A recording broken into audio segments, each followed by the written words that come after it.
कुदरत की मार के चलते इन दिनों हरियाणा राज्य ही नहीं बल्कि अन्य प्रदेशों में पशुपालकों के लिए छाया चरी का संकट अब विकराल रूप धारण करने लगा है। पशुओं के लिए चारे की व्यवस्था पशुपालकों के चाहने से भी कम नहीं हो पा रही है। कहीं इन्हें चारा काफी महंगा मिल रहा है तो कहीं पर चारा लाने की व्यवस्था ही नहीं बन पा रही है। ऊपर से जिला प्रशासन द्वारा दूसरे राज्य से लाए जाने वाले चारों को लेकर भी लगाई गई धारा 144 से पशुपालकों में काफी नाराजगी है। हालांकि जिला प्रशासन का कहना है कि ये धारा 144 दूसरे राज्यों से चारा लाने के लिए नहीं बल्कि दूसरे राज्यों में भेजे जाने के लिए है।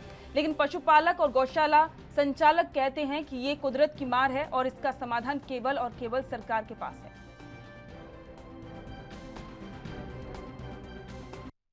प्रदेश की सभी गौशालाओं में चारा संकट खड़ा हुआ है और जिला प्रशासन आपकी तरफ से भी जो है धारा 144 लगाई गई है। तो इस संकट के समाधान के लिए किस प्रकार से आप देखते हैं? देखिए कि एक तो हमने सोमवार को जिले के जितने भी गौशाला के प्रबंधक हैं उनकी मीटिंग बुलाई है। साथ में हमने समाज के जो कुछ सक्षम लोग हैं उनकी मीटिंग बुलाई है कि किस तरह से हम अधिक से अधिक चारे का संग्रह कर सकते हैं। कुछ सुझाव भी आए हैं, वो मैं आपके माध्यम से सभी लोगों से शेयर भी करना चाहूँगा कि अगली फसल की बिजाई में अभी समय है। तो मैं आह्वान करूँगा आपके ज़रिए कि कुछ लोग जिनके खेत खाली हैं तो वो अगर गौशालाओं से संपर्क कर सकें तो गौशाला संचालक इस चीज़ के लिए तैयार हैं कि चारे के बीज की बिजाई वगैरह का खर्च वो उठाने को तैयार है। तो अपने खेत में अगर बिजाई करवा करके वो गौशालाओं को दे सकें, वो उनके लिए लंबे समय तक काम आने वाली चीज़। दूसरी चीज़, जो दूसरे राज्यों में जाने पर रोक लगाई गई है उससे भी प्रभाव पड़ेगा। तीसरी चीज़ इसके अंदर ये है कि हमने HAE और वेटनरी सेंटर से भी अनुरोध किया है कि हमारे को कोई वैकल्पिक जो फीड है कुछ पशुओं के लिए अगर कोई हो सकता है तो बताएं, जिसको हम जल्दी और अच्छी तादाद में बढ़ा सकते हैं।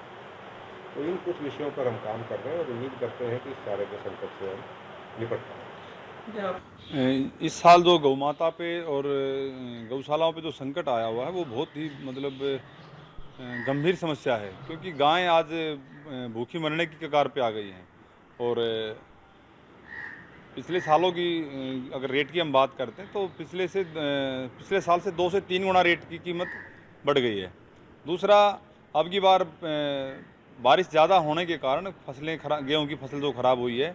दूसरा, सरसों की बिजाई ज़्यादा हो गई थी। एक तो गेहूं की बिजाई कम हुई, ऊपर से बेमौसम की बारिश ने उसको ख़राब कर दिया है।